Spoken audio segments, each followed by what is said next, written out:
For decades, Republican presidential candidates were pretty consistent on the issue of abortion.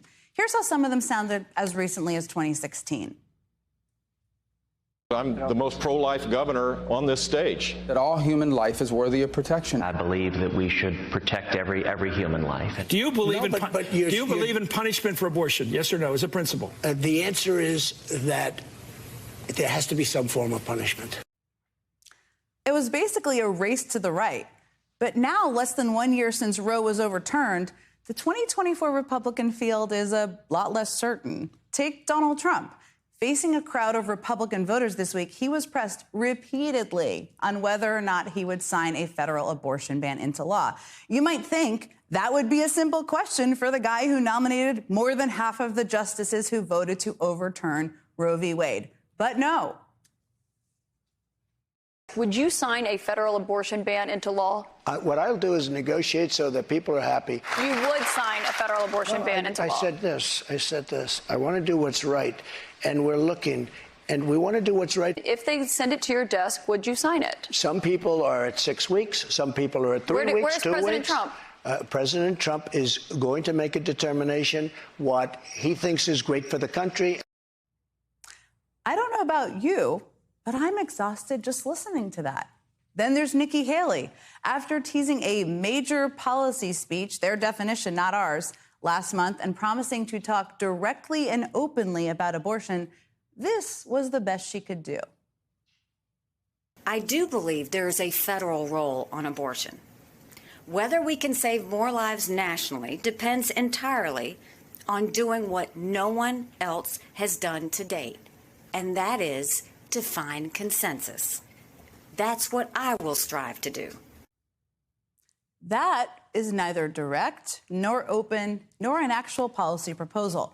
And when she was asked about her position again this morning, she gave an equally confusing response about finding a national consensus.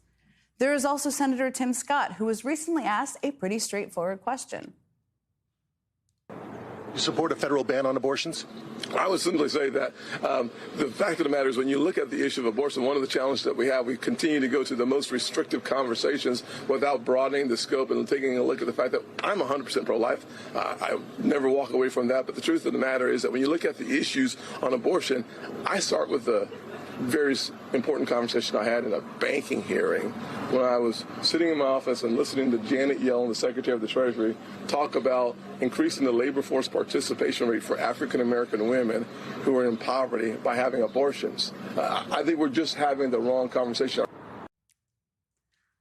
I'm not sure what that was, but when you're asked a simple question about abortion, I am pretty sure Janet Yellen shouldn't be in the answer.